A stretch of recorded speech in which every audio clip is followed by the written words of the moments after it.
it's your time, baby. It's your time, baby. Get wild, baby. That's the difference when you're my baby. That's how it is What's up, when y'all, you're. and welcome to Selfish Conversations with She Danae, Season 2. This is episode number 1, and this episode is going to be really short and sweet. The title of this episode is Busy Being, and it's pretty self-explanatory. So, the last few months, as I have been kind of away from doing the podcast, a lot has changed. It's been a really transformative year for me. Um, I just moved into a new place in July, so I've been, kind of feng shuiing the place, figuring out how I want the design to be, how I want to feel, the energy I want to circulate in that space. And then about a week and a half, maybe 2 weeks later, I traveled to Nigeria and Benin, West Africa with a travel group and travel agency called Magic and Melanin. And really, if I'm being real, my whole life has kind of elevated, and I'm thankful for it. So coming back, obviously jumping back, trying to recalibrate with all of this. I know y'all know you can have the itis, right, when you eat, but I felt like I had the itis mentally, emotionally, and spiritually coming back. Like I thought I was gonna come back and start off and do a detox immediately, but I think if I would have done that, I probably would have evaporated because it was just so much and it was so rapid and it was so potent that I had to jump back into life as I knew it, and then even how things were kind of changing, and I was just new. I was just made new. And so shout out to Magic and Melanin, shout out to Dose Via and the entire MM team. If you're interested in traveling to West Africa or you want more information, they have a Instagram page and website, Magic and Melanin. You can visit it. But yeah, so since then, a lot of people ask me, I run into people and they're like, what are you doing? What have you been doing? Like, what are you doing now? And honestly, I don't have an answer. I don't have a clear answer. More than I've been doing, I've been being. And it's such a enjoyable experience. It's such a delightful experience that I don't want to limit myself to my doing. Like I'm being. Everything that I've been operating in, the places I go, the things I do, the people that I connect with, it's not a doing, it's a being, truly. So yeah, y'all, in Search and Rescue by Drake, he says, don't hit me up in WYD me, baby. And that's pretty much where I am with it. Like, we not doing that. You know what I mean? There's so many things moving. Even when I'm not actively looking like I'm doing something, I am. Like I'm being. There's life in every move, in every thought, in everything. And so I don't know, it's good. It feels good to be here. Um, I understand that it's a privilege. So I posted recently that, I am thankful for the privilege and the confidence to take the scenic route. And that's basically what led me here. So you read my book, you know my story, and I recognize that it's a privilege to even have had the experience that I've had even up to this point. Obviously, everything has not been roses and unicorns, but it's been really real. And I was having a conversation with a friend, I guess, yeah, she's a friend at this point. I was having a conversation with a friend, and she was telling me how she didn't feel like she had the privilege to experience. Like she was pushed into motherhood at the age of 14. She had been sexually assaulted before that. So at 14, she became a mother.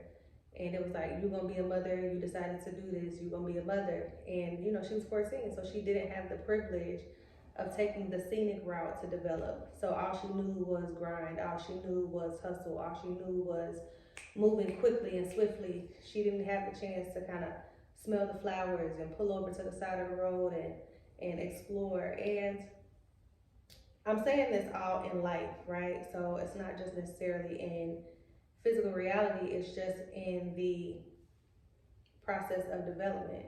And as a woman, you know, I'm thankful that I've had that experience, even having family that have been supportive and, you know, being able to explore different things and um, being privileged enough to, you know, meet the crossroads and say no. You know what I mean? Not having to operate in desperation, having the opportunity to say no when the opportunity to, you know, just move in a weird way presented itself, because in the back of my mind, and maybe I didn't realize it as that before, I knew that I had the support system, the foundation of my family, of my friends, of my own mind, of my own kind of strength, and maybe even at times ego. You know, I had the privilege to say no and be good. You get what I'm saying? But some people don't have that privilege, or they didn't realize that they had that privilege because of the environment that they were in. You know what I mean? And so I do recognize it as a privilege, and I do also recognize that there is a certain measure of responsibility that comes with that. And so using your privilege in whatever facet to cover ground not only for yourself but for those who are underprivileged, underserved, who don't necessarily have the awareness that they have that privilege also. Now, does that mean that somebody who I know has operated in weird ways gets to be around me because I know their story? No. You know what I'm saying? I still am smart enough to recognize that everybody can't be around you, because sometimes that has become their nature, and that's just what it is. But then also, you know, operating in the fullness of who I am so that they can see what the possibilities are. And I think that is the benefit of busy being. So busy being also is part 3 of my book that'll be coming out in the next few weeks, called Follow the Joy, Find the Genius. And reaching this level of kind of awareness and emotional intelligence and kind of navigating different experiences, I realized I kind of felt a burden at one point that now being a leader, I had to always be doing the right thing. And it's just been pressing upon me within the last few weeks, like, no, that's not what your leadership is. Your leadership is just being who you are in your fullness, and flaws and all, whatever it is, that's what's going to show people, you know, what they have the potential to aspire to. So I want to liken busy being to the luxury. I know we've heard the stories about like rich parents who the kids are just, you know, they spoiled. They don't have to do the most. They really just have to be the most. And so you ask them like, what have you been doing? And they take time to explore and find what they're passionate about and follow it. And I think that's very similar. There is a luxury in being. And, you know, I want to build a foundation strong enough for my children to be able to, you know, explore, not to have to rush into doing. I was watching, I think it's Trolls, and the girl was singing and she was going to the different like tribes or countries, and one of them, as soon as the baby came out, the mother had to get to work. Like, that's doing the most instead of being the most. And I know that's a lot of people's reality, but you know, if I can help it, I want, you know, my people, my children, my anybody that I can affect to be able to be the most and not do the most. And then also the mental restrictions that you always have to be doing.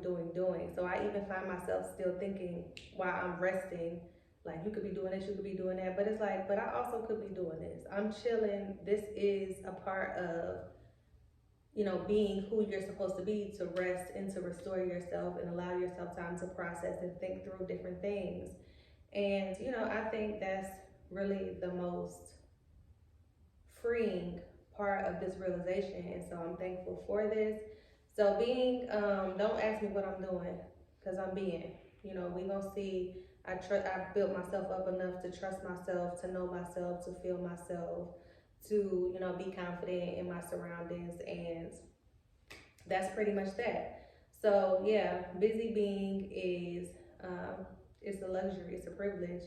And you know, it does take a level of confidence to be, because if you are letting the influences of the world and your different environments and society kind of weigh you down, then you'll always be in a constant state of hustle and doing and moving.